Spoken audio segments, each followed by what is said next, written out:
Nouvelle édition de Réflexion. Merci de votre fidélité, mesdames et messieurs. Les États-Unis refusent de rapatrier leurs soldats du Niger. Ils y resteront coûte que vaille. Ils signent et persistent. Les soldats américains resteront au Niger. Mais comment comprendre cela alors qu'il y a encore quelques jours, les États-Unis ont pris position et ont jugé le nouveau pouvoir de Niamey d'illégitime? Alors, les États-Unis sont même allés plus loin et ont décidé de couper l'intégralité de leur aide financière qui s'élève à 442 millions de dollars au nouveau gouvernement du Niger, dirigé par le général Tiani, celui-là qui a renversé Mohamed Bazoum il y a environ 3 mois.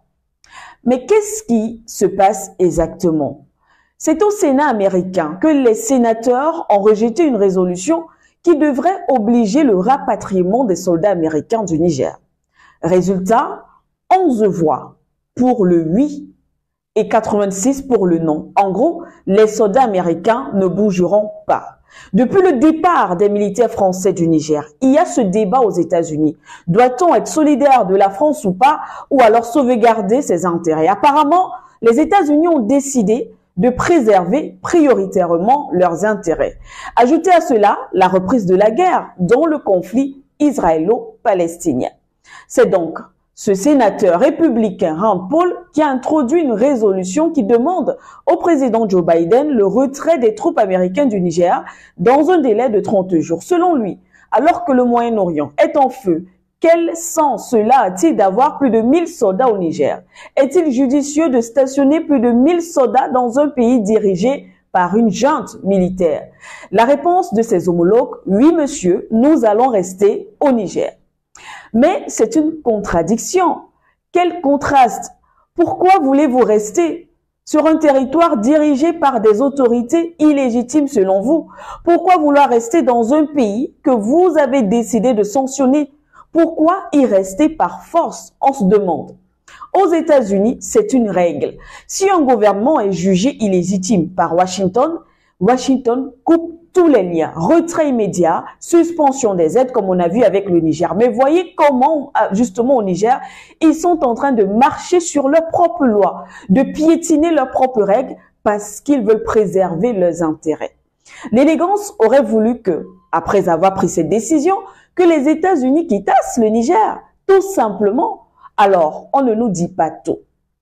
L'on compte donc officiellement quelques 1000 soldats américains stationnés au Niger dans le cadre de la lutte contre les groupes armés terroristes dans la région du Sahel et en Afrique de l'Ouest de manière officielle. Alors pour les États-Unis, un retrait rapide du Niger va affaiblir les efforts de reconnaissance régionale et laisser la voie ouverte à l'influence russe et précisément au groupe paramilitaire russe qu'on appelle vulgairement Wagner. Pourquoi le Niger est donc si stratégiquement important pour les États-Unis? Nous savons tous que, avec le rejet de la France de part et d'autre en Afrique, les États-Unis ont décidé de sortir de leur confort et d'aller eux-mêmes en guerre. Alors Washington cherche désormais à empêcher la Russie d'avancer ses pions en Afrique et précisément à Niamey. Le Niger est un maillon stratégique pour Washington dans la lutte contre le terrorisme. Les quelques 1000 soldats sont répartis sur 2 bases militaires dans le pays.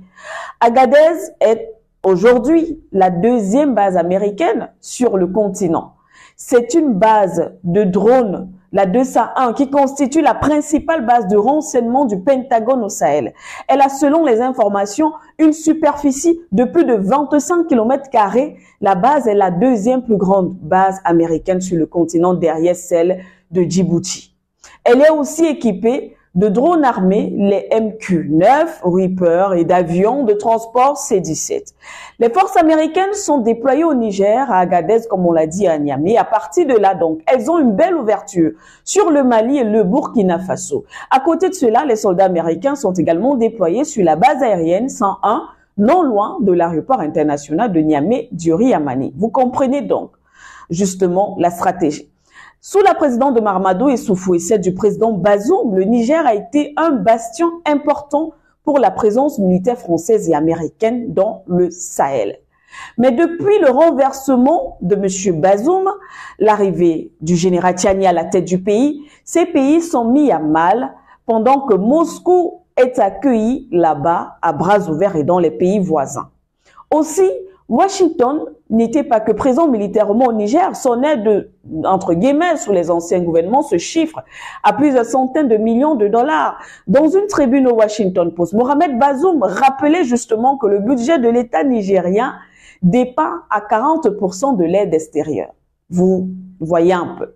La question est alors de savoir si le Niger va aussi tourner le dos aux États-Unis, surtout qu'après ces sanctions américaines, on n'en sait encore rien. Jusque-là, en tout cas, Niamey n'a pas encore véritablement réagi. Pourtant, de l'avis de certains analystes, Niamey est en position de force et pourrait également, tout comme avec la France, demander le retrait des soldats américains sur son territoire. N'oubliez surtout pas de vous abonner et d'activer la cloche de notification pour ne rater aucune de nos prochaines vidéos.